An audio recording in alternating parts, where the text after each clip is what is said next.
Matapos ng hindi makatotohanang pangbabatikos ni dating Pangulong Duterte kay Pangulong Marcos, bumuwelta pabalik si PBBM laban kay Duterte na si Digong ang tunay na adik. Tumitila raw ang dating Pangulo ng high grade na ipinagbabawal na gamot. Kaya ganyan anya ang pag-ugaling inilalabas nito. Sobrang nakakahiya raw sa publiko. Pinaghihinalaan rin na inuutusan lang ng Chinese government si Duterte para pabagsakin ang Marcos administration. Galit na kasi ang mga Chinese dahil hindi nito masakop ang West Philippine Sea. Si Duterte ang nababagsakan ng sermon mula sa mga incheck dahil imbis na ibenta ng Pilipinas ang West Philippine Sea, ipinaglalaban ni PBBM to sa mga incheck. Ito pala ang totoo. Mga Chinese ang utak ng lahat ng paninira ni Duterte kay PBBM. Urging you to resign. Resign po.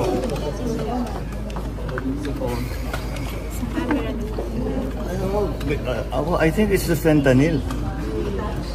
Fentanyl is the strongest painkiller that you can buy. It is highly addictive and it has a very serious side effects. And PRRD has been taking the drug for a very long time now. When was the last time he told us that he was taking fentanyl? Mga 5-6 years ago. Something like that. After 5-6 years, that has to affect yung kaya palagay ko kaya nagkakaganyan. So, you know, I hope his doctors take better care of him than this. Hindi pinababayaan itong mga nagiging problema. Kagulat-gulat kasi ang pinagsasabi ni Duterte. Talagang purong paninira lang kay PBBM na paghahalataan na sangkot ang Duterte administration sa Chinese propaganda.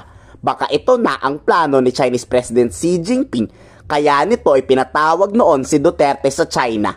Grabe talaga ang paninirang binabato ng mga Duterte. Bongbong bangag yan.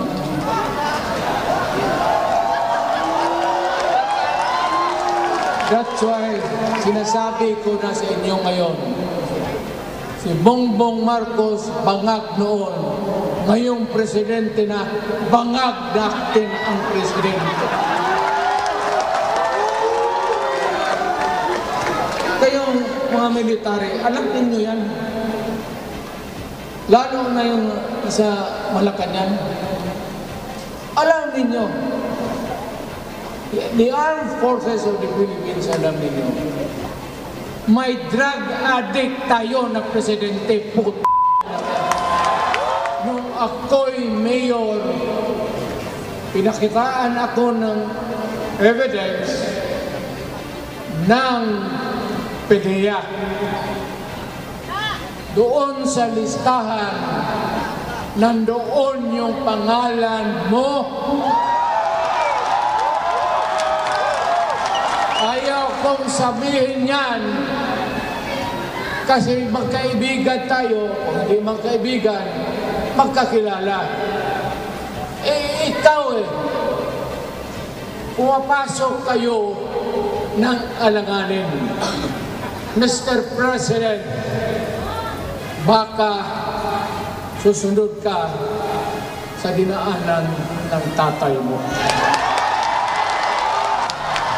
Diyan ako takot. Ayaw ko mangyari sa iyo yan. Mamor lang ako namang nagmamakaawa kasi it will divide the nation at magdugo itong panahon na ito. Painit ng painit ang maanghang na salita. Pero kita mo talaga na si PBBM ang nagsasabi ng totoo.